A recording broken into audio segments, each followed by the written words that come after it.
మీ business ఏదైనా మీ ఊర్లో promotion చేయాలంటే అది సుమన్ టీవీతోనే సాధ్యం. ఇప్పుడే సంప్రదించండి. అందరికీ నమస్కారం. నా పేరు doctor Harish, cardiologist, intervention cardiologist, KIMS hospital Ongole. So ఇవాళ నేను ఒక టావీ అనే నూతన పద్ధతి ద్వారా మేము ఒక 67 సంవత్సరాల పోస్ట్ బైపాస్ సర్జరీ చేయించుకున్న వ్యక్తికి ఒక వాల్వ్ మార్పిడి ప్రొసీజర్ని చేయడం జరిగింది. దాని గురించి మీకు బ్రీఫ్గా వివరించబోతున్నాను. సో సాధారణంగా ఏంటి అని అంటే మనం వయసు పెరిగే కొద్దీ రక్తనాళాలు అన్నీ సన్నబడినట్టుగానే గుండె వాల్వ్లో కూడా కొంతమందికి ఆ వాల్వ్ ఎనాటమీ వల్ల కానీ లేకపోతే ఏంటంటే ఆయనకున్న రిస్క్ ఫ్యాక్టర్స్ వల్ల కానీ కొంత వాల్వ్ సన్నబడేయడం అనేది జరుగుతుంది. సో దానికి కన్వెన్షనల్గా ఇదివరకు ఉండే పద్ధతి ఏంటి అని అంటే ఇప్పుడు మనం ఈ బొమ్మలో దీంట్లో చూసినట్టయితే ఇది గుండెకి సంబంధించిన మెయిన్ రక్తనాళం. సో ఇది అయర్టా అంటారు. సో అయర్టాకి సంబంధించి ఇక్కడ మెయిన్ వాల్వ్ ఉంటుంది. సో మెయిన్ వాల్వ్ ఏంటి అని అంటే ఆ వాల్వ్ ఇతనికి ఆల్మోస్ట్ క్రిటికల్గా నేరో అయిపోయింది, అంటే ఆల్మోస్ట్ సివియర్ అయర్టిక్ స్టీనోస్ అంటారు. సో సాధారణంగా దీనికి మనం చేసే ప్రొసీజర్ ఏంటి అని అంటే గుండెకి సంబంధించి ఆపరేషన్ చేసి వాల్వ్ మార్పిడి చేస్తాం. అంటే ఆపరేషన్ అంటే మనం రొటీన్గా విన్నట్టు ఏంటి అని అంటే ఛాతీ ఓపెన్ చేయడము, బైపాస్ మెషిన్ మీద కనెక్ట్ చేయడం, ఇదంతా మత్తు కింద సహాయంతో చేయడం జరుగుతుంది. సో కాకపోతే ఇప్పుడు గత 4 సంవత్సరాల నుండి ఎక్కువ ప్రాముఖ్యంలో వచ్చింది ఏంటంటే టావీ అనే నూతన పద్ధతి, అంటే ట్రాన్స్ కెథెటర్ అయోర్టిక్ వాల్వ్ ఇంప్లాంటేషన్. అంటే చిన్న ఒక వాల్వ్ అండ్ షీత్ సహాయంతో ఒక వాల్వ్ని మనము పేషెంట్ కుడికాల నుండి పంపించడం జరుగుతుంది మోస్ట్ ఆఫ్ ది సాధారణంగా. సో దాన్ని పంపించి దాని ద్వారా మనం వాల్వ్ని మార్పిడి చేస్తాం. ఇది ఎవరికి సూటబుల్ అవుతుంది అని అంటే ఇది ఎవరైతే ఆపరేషన్కి హై రిస్క్ ఉంటారో అటువంటి వారికి.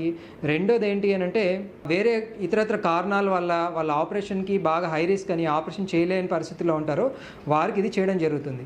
సో దీనికి ముఖ్యంగా మనం చేసేది ఏంటి అని అంటే ఫస్ట్ మోస్ట్ ఇంపార్టెంట్ థింగ్ ఏంటి అని అంటే ఈ పేషెంట్ టావీకి అనుకూలంగా ఉన్నాడా లేదా అనేది సిటీ స్కాన్ ద్వారా ముందు యాంజియోగ్రామ్ చేసి మొత్తం నిర్ధారిస్తాము.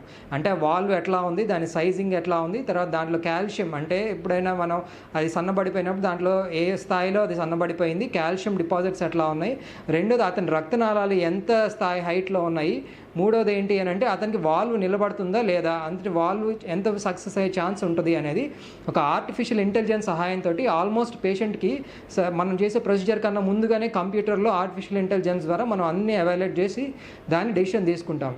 సో దీని తర్వాత ప్రతి పేషెంట్కి అతనికి ఏ వాల్వ్ కావాలనేది స్పెసిఫిక్గా టైలర్ మేడ్గా వాల్వ్స్ తయారు చేసి దాని ప్రకారం మనం ఇంప్లాంట్ చేయడం జరుగుతుంది.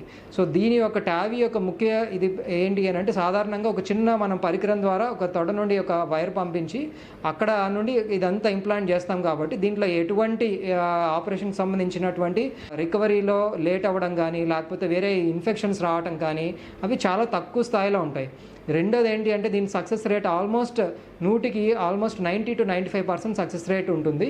ఇంకొకటి ఎక్స్పీరియన్స్డ్ హ్యాండ్స్లో ఈ టావర్ ఎప్పుడు కూడా ఏంటి అంటే పేషెంట్ త్వరగా కోలుకున్నప్పుడు అతని పనిని త్వరగా చేసుకోగలరు. తర్వాత ఇంకోటి క్వాలిటీ ఆఫ్ లైఫ్ కూడా బాగా ఇంప్రూవ్మెంట్ ఉంటుంది.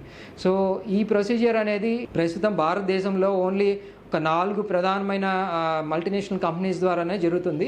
సో ఇది రానున్న కాలంలో ఇది మరింత అందుబాటులోకి రావాలి అని చెప్పి మనం డిఫరెంట్ రీసెర్చెస్ కూడా జరుగుతున్నాయి. ఇటువంటి లేటెస్ట్ అడ్వాన్స్మెంట్ ఇప్పుడు ఆల్మోస్ట్ రిమోట్ పార్ట్లో రీచ్ అయినప్పుడు మాత్రమే మనందరికీ సాటిస్ఫాక్షన్ కలుగుతుంది. సో ఈ పద్ధతిని అందరూ ఉపయోగించుకోవాలని ఈ అవకాశం నాకు కల్పించిన సుమన్ టీవీ వారి అందరికీ నా ధన్యవాదాలు తెలుపుకుంటున్నాను. Thank you.